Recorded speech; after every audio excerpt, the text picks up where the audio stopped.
pas la communion avec Dieu. Tu es né de nouveau, mais tu n'as pas la communion avec Dieu. Ça dit, tu n'as pas la vie de prière. Pour toi, ça s'arrête seulement à la nouvelle naissance, et puis ça s'arrête là. Mais après la nouvelle naissance, il y a un processus. Après, il faut chercher la communion avec Dieu.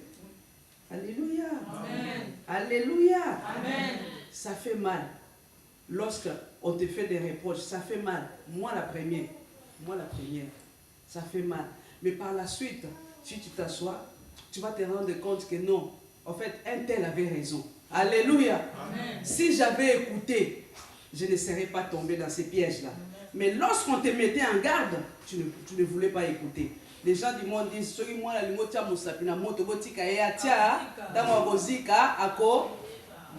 c'est comme toi et moi. Combien de fois, on voit qu'il y a le feu, on te dit, hey, les chemins que tu prends là, faites attention, il y a le feu, il y a le feu. Alléluia! Tout simplement parce qu'on t'a dit d'arrêter. Mais tant qu'on ça, donc nous quoi na moto siko yomoko ozongi. Alléluia! Yomoko siko, toi-même tu vas commencer toi-même à te dire, vraiment, si j'avais écouté. Et pourtant on m'avait averti. Mais tout ça là, c'est ma faute. Alléluia! Amen. Alléluia! Amen.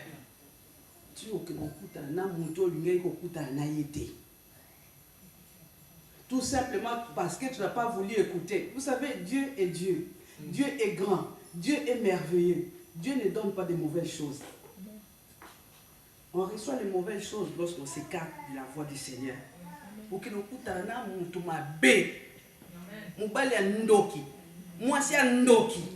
Alléluia. Tout simplement parce que tu n'as pas écouté. Dieu a le meilleur pour toi. La Bible dit, ce qu'il promet, il est aussi capable de l'accomplir. Si tu crois à cette parole, tu vas rester pour toi calme. Alléluia. Si tu regardes à Dieu, tu vas dire, vraiment, non, je sais que Dieu a promis, il est capable. Il y a un homme dans la Bible, c'est Joseph. Joseph, ses frères l'appelaient les rêveurs ou faiseurs des rêves, comme il avait des rêves et tout. Mais Joseph en lui, c'était toute une sémence, les rêves de Joseph. Joseph croyait en ses rêves. Alléluia. Amen. Il croyait en ses rêves. Il savait que moi, un jour, les 12 là, moi je serai au milieu, ils vont se courber devant moi. Joseph savait. Et lorsqu'il a été vendu par ses frères, même dans les trous là, Joseph savait. Combien nous sommes dans les trous? Combien sommes-nous dans les trous comme Joseph? Après, ses frères ont dit non, on ne va pas les tuer, on va les vendre. Combien sommes-nous vendus comme esclaves dans le monde spirituel? Alléluia. Amen. Joseph était esclave chez Potiphar. Mais la Bible déclare que Joseph faisait son travail avec amour. Alléluia. C'est-à-dire qu'il n'était pas négligent. Et la faveur de Dieu était sur Joseph. Amen. Il faisait son travail, il avait la crainte de son maître. C'est-à-dire Joseph ne se disait pas que moi, comme je suis ici, moi un jour je vais devenir quelqu'un. Moi, on avait une sœur, je vais ouvrir la parenthèse, cette sœur-là, on a prophétisé pour elle qu'elle sera présidente dans son pays. Une île, j'ai oublié les noms. Et maintenant la sœur-là commençait maintenant à vivre comme une présidente. Alléluia. Amen. La promesse n'était pas encore, mais la promesse était là. Et la promesse ne s'est pas encore réalisée, mais elle commence déjà à vivre comme une présidente. Elle commence déjà à dire, toi tu seras mon garde des corps. Alléluia. Amen. Alléluia. Oh, je parle à quelqu'un ce matin. Amen. Si tu as une promesse, ça dit, attends, il y a un temps. David, les mardis, vous avez partagé les David. David a été roi. Mais ce n'est pas le même jour qu'il était roi d'Israël. Mais il avait déjà l'onction sur lui. Alléluia. Alléluia. David avait l'onction. Mais il n'était pas roi encore. Mais il avait l'onction royale. Et il travaillait encore pour le roi Saül. Alléluia. Tandis qu'il chantait, il avait l'onction. Il avait la promesse. Dieu l'avait déjà choisi. Non pas seulement choisi, mais il l'avait oint comme roi. Mais est-ce que David s'est levé pour commencer à bêta tolo comme ça devant Saül? Yo, Alléluia! Alléluia! Non, il n'a pas fait. Il servait Saül, Sa Majesté. Alléluia! Amen. Bien que Saül était déjà rejeté, lui qui avait l'onction, mais il s'est plié à la volonté du roi Saül. C'est ça, amen, le principe de Dieu bien-aimé. Alléluia! Amen. Joseph avait ses promesses et tout. À un certain moment, le diable est rentré dans la femme de Potiphar qui vient séduire Joseph. Si tu n'as pas le discernement, Joseph pouvait tomber. Amen. Peut-être Joseph allait dire, ah, opportunité, parce que Potiphar était aussi un notable. Potiphar était aussi quelqu'un de gradé. Hein? Il était quelqu'un d'élevé aussi en Égypte. Peut-être que Joseph allait se dire aussi, ah, je crois qu'il apporte, comme Dieu a dit que moi je serai quelqu'un. Donc aujourd'hui, je vais coucher avec cette femme et puis je vais empoisonner Potiphar et puis je serai élevé. Alléluia. Jésus-Christ est venu nous racheter légalement. C'est-à-dire, à côté de la fenêtre, il est passé par la porte. Il dira lui-même, je suis la porte des brebis. Alléluia. Je ne suis pas la fenêtre, mais je suis la porte. Amen. Qui est cette personne qui passe par la fenêtre? C'est un voleur. Amen. Joseph a dit, non, non, non.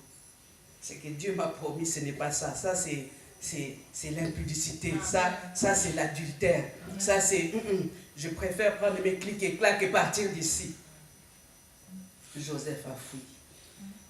Combien sommes-nous à tomber dans les panneaux? Alléluia. Amen. On peut se dire c'est une opportunité. Hein? C'était une opportunité, certes, mais une opportunité qui allait conduire à la mort, qui allait même faucher tous les plans que Dieu avait sur Joseph. Amen. Combien sommes-nous? Nous avons déjà fauché les plans que Dieu a fait pour nous.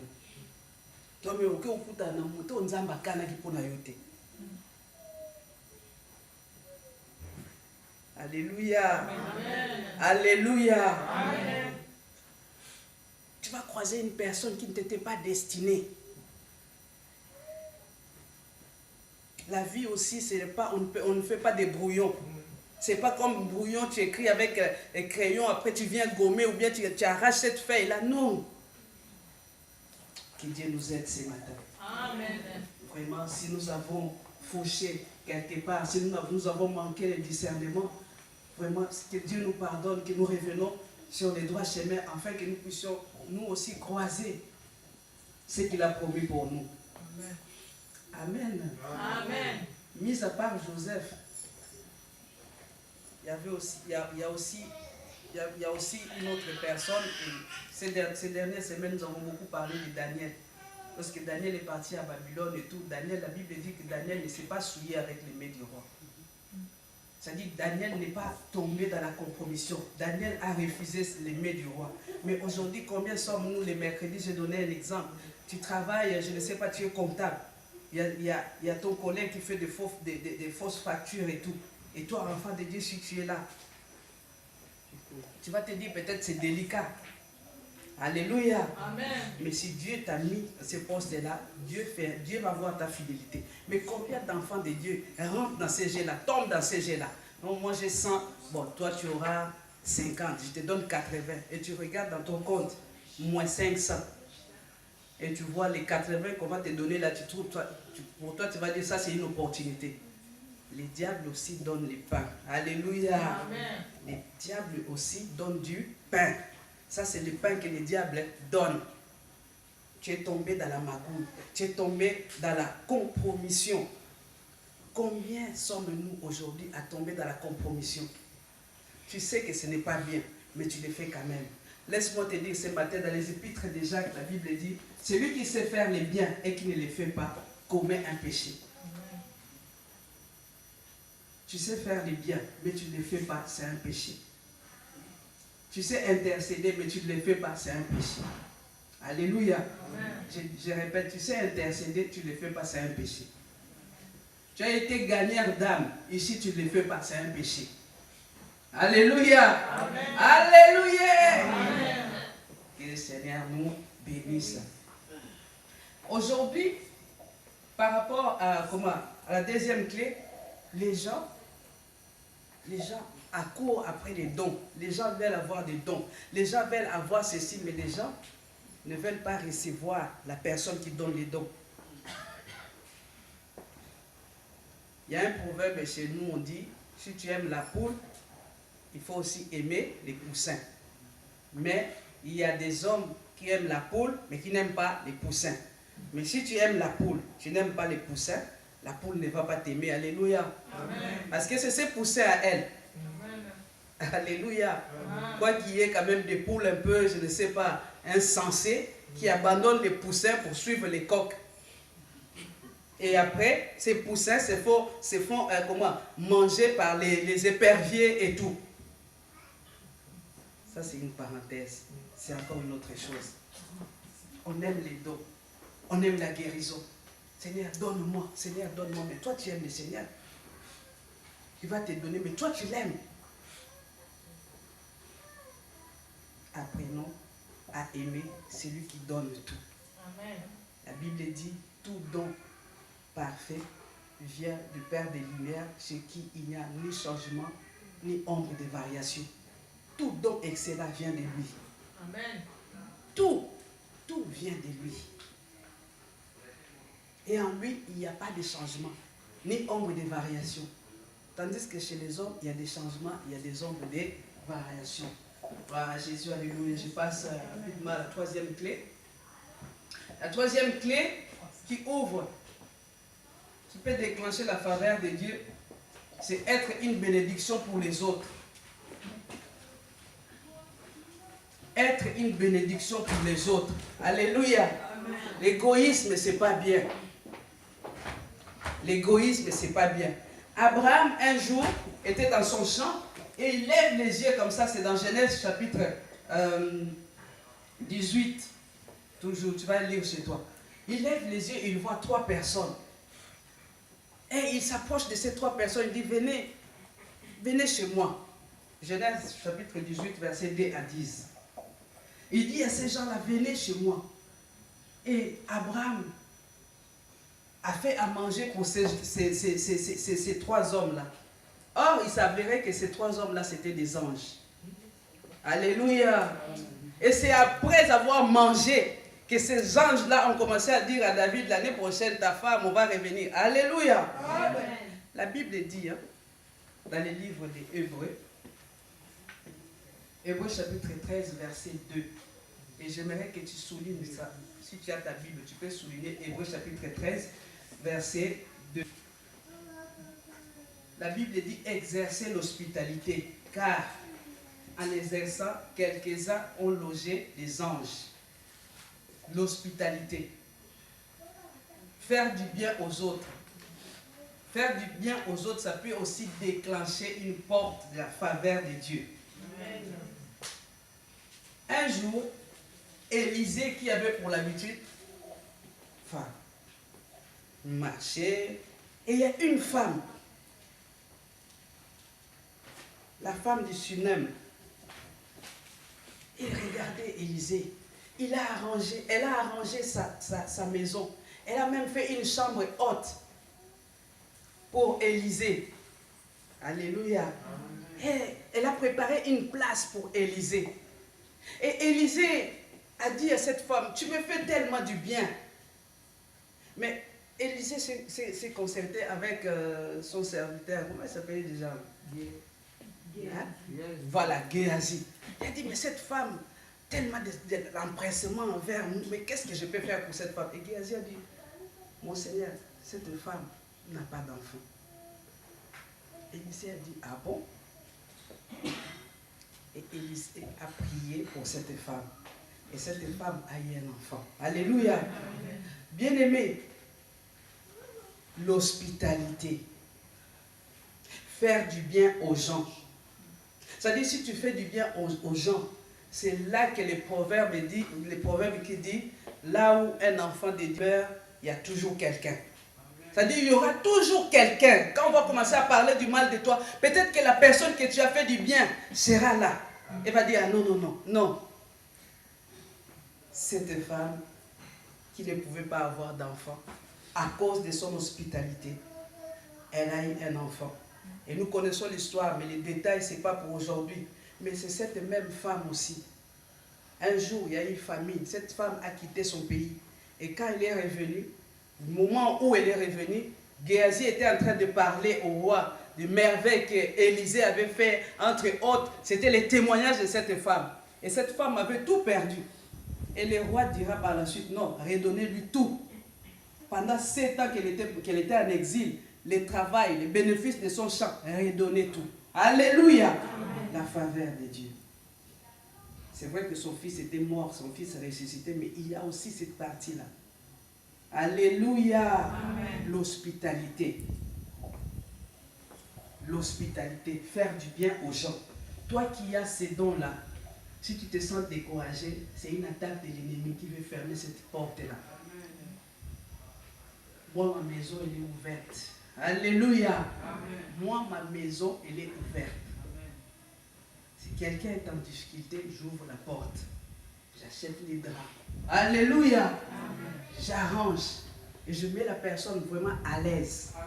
Alléluia. Amen. Même s'il y a des coups bas. À un certain moment, je me suis dit, avec mon mari, on a dit, mais il y a plusieurs personnes. Mais on a commencé à exercer l'hospitalité, on avait 25 mètres carrés. Les villageoises. Nous, on a habité aux villageoises. Gloire est née aux villageoises. 25 mètres carrés, mais on a commencé à exercer l'hospitalité. Ce n'est pas pour nous vanter, on hébergeait 2 frères. 25 mètres carrés, hein. J'avais pas de chambre. On n'avait pas de chambre.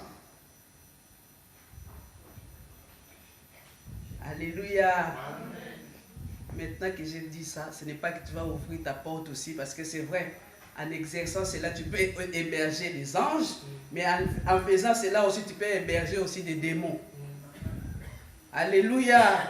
Alléluia. Amen. Mais l'hospitalité, c'est quelque chose qu'il faut exercer. Tu vois un frère ou une sœur qui est en galère, si tu peux l'aider, vas-y. Combien sommes-nous entre nous? Nous n'arrivons pas à nous aider, à nous entraider entre nous. Mais nous envoyons les Western Union au pays. Alléluia. MoneyGram, nous envoyons. Mais parmi nous ici, il y a des personnes qui ont des difficultés. Alléluia. Amen. Il y a des personnes qui galèrent au milieu de nous. Des fois, on ignore, bien aimé, la bénédiction. On croit que la bénédiction va venir de loin.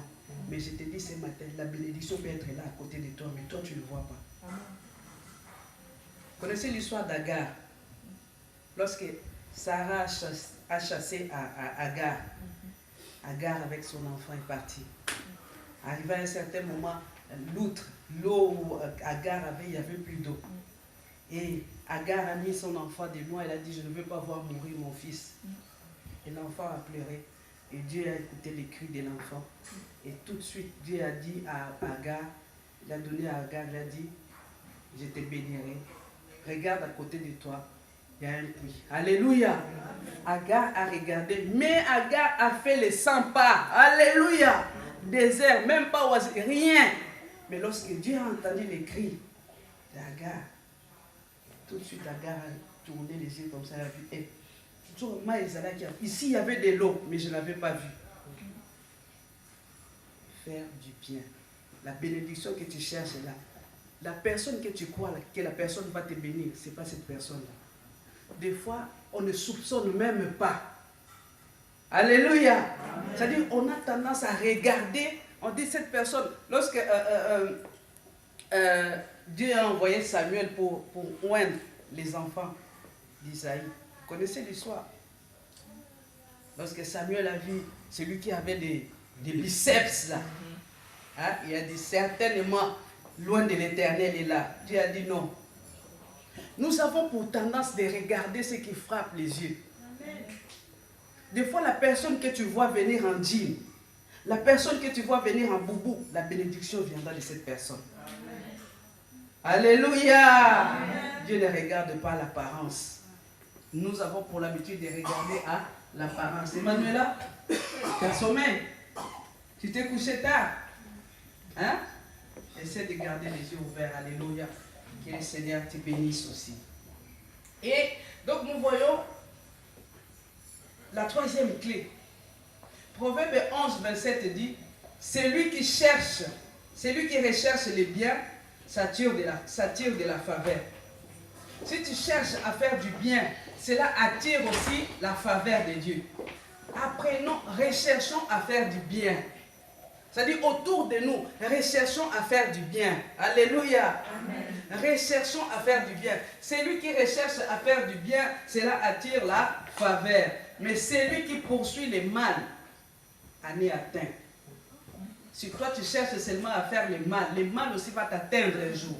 Ne crois pas parce qu'aujourd'hui tu donnes ça, tu fais les mauvais coups, ça marche. Demain tu vas à gauche, tu fais un mauvais coup, ça marche. Après, mais un jour je te dis, de la part du Seigneur, le mal que tu es en train de faire, un jour, ça va se retourner contre toi. Alléluia. Le mal que tu es en train de faire, un jour, ça va se retourner contre toi. Aujourd'hui, tu crois que toi, tu es gagnant, mais je te dis, il y a une seule personne qui est gagnant, c'est Jésus-Christ. C'est lui le champion des champions. Ne crois pas aujourd'hui, si tu as gagné, tu as fait quelque chose. Non, la bataille, tu as gagné, mais la guerre, tu n'as pas gagné. Alléluia. Ça, c'est des petites batailles que tu es en train de gagner. Mais la guerre, je te dis, comme dit le big prophète, opération Tramontina, tu ne vas pas gagner. Donc, commence à rechercher les biens. Pourquoi tu sèmes le mal tout autour de toi? Tu ne fais que s'aimer le mal tout autour de toi. Ce matin, arrête. Si tu n'arrêtes pas, le mal que tu es en train de s'aimer, ça va se retourner contre toi. Au nom de Jésus. Amen. Gloire à Jésus, alléluia. Et la quatrième clé, bien aimé, la quatrième clé, c'est le sacrifice. Les sacrifices aussi ouvrent la porte du ciel sur nous. Les sacrifices, il faut avoir un esprit de sacrifice. Vous savez, lorsque nous donnons les dons, les offrandes d'une façon sacrificielle, cela ouvre les ciels. Cela ouvre les ciels. Et quand je méditais, et j'étais là, j'ai dit, hey, Seigneur, c'est vrai. C'est vrai. Prends ta Bible et ça, vraiment, nous allons les lire. Genèse 8. Tu vas voir, il y a une personne qui a fait un sacrifice. Genèse chapitre 8.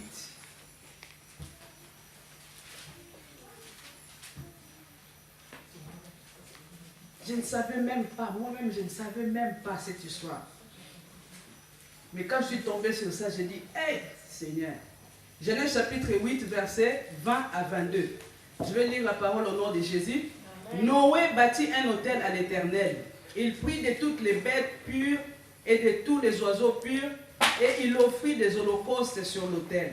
L'Éternel sentit une odeur agréable, et l'Éternel dit à son cœur, je ne maudirai plus la terre à cause de l'homme, car les pensées du cœur de l'homme sont mauvaises dès sa jeunesse, et je ne frapperai plus tout ce qui est vivant comme je l'ai fait. Tant que la terre subsistera, les semailles et la moisson, le froid et la chaleur, l'été et l'hiver, les jours et la nuit ne cesseront point. Amen. Ce passage m'a fait pleurer. J'avais des larmes quand je méditais cela. Quand je lis ce passage, j'avais pleuré. Et là encore, je sens des larmes. Noé est sorti après le déluge. Imagine, après le déluge, déjà, lorsqu'il est rentré dans l'arche, il a pris, Dieu a dit de prendre une espèce. C'est-à-dire chaque animal avait une espèce. Et dans la religion juive, il faut savoir qu'il y a des animaux qui sont aux yeux de l'Éternel comme impurs et les animaux purs. Ce n'est pas tous les animaux qu'on sacrifiait à l'Éternel. Et là, après le déluge, bien aimé, après le déluge, Noé a pris les animaux purs, tout ce qui était pur, et il a sacrifié. Quitte à même peut-être que la race allait être éradiquée. Mais il a pris, il a dit non, pour l'Éternel, je vais offrir. Et la suite dit quoi? Lorsque l'Éternel a senti cette odeur, Dieu en lui-même s'est repenti. Dieu a dit, je ne maudirai plus la terre. À cause de quoi? À cause des sacrifices que Noé a fait à l'Éternel. Et Dieu a dit, je reconnais que l'homme, de toutes les façons, le cœur de l'homme est mauvais dès sa jeunesse. Mais à cause de ces sacrifices-là, je ne maudirai plus la terre. Tant que la terre, le froid, l'hiver, l'été, les semailles existera, les nuits et les jours. Les sacrifices de Noé a déclenché. Et donc j'étais là, je me disais, je pleurais, je dis, ah Seigneur, donc si aujourd'hui on n'est pas frappé par les délices à cause d'une personne. Amen. Alléluia. Amen. À cause d'une personne, Noé a pris des animaux purs. Des animaux purs, il a sacrifié. C'est un sacrifice bien-aimé. Et lorsqu'on dit sacrifice bien-aimé, ça fait mal. Hein? Le sacrifice, ce n'est pas quelque chose, ce n'est pas le superflu. C'est quelque chose qui fait mal. Il y a un autre exemple aussi dans la Bible, l'histoire de Jephthé. Je ne sais pas si tu connais l'histoire de Jephthé. C'est dans les livres des Juges. Jephthé est parti combattre et avant de partir, Jephthé a prié. Il a fait un vœu. Il a dit à Dieu, si tu me donnes la victoire, la première personne qui sortira pour m'accueillir, cette personne-là, je vais l'offrir en holocauste, en sacrifice. Et quand j'étais en train de méditer, j'ai dit, quelque part j'étais là, j'ai dit, mais Dieu connaît toutes choses. Dieu savait que c'était la fille de Jephthé qui allait sortir en premier, oui ou non? Oui. Les sacrifices. Dieu savait aussi que Jephthé n'allait pas hésiter à tuer sa seule fille, la seule enfant qu'il avait. Dieu savait. Alléluia. Amen. Dieu a donné la victoire à Jephthé à cause du sacrifice. Sacrifice. Moi qui vous parle, je fais un sacrifice, je vous le dis à plusieurs fois. J'ai dit au Seigneur, si tu me donnes un travail, le premier salaire c'est pour toi. Bien aimé, ça fait mal. Premier salaire. Tout, même pas un centime. Sacrifice, j'ai donné. Au jour d'aujourd'hui que je vous parle,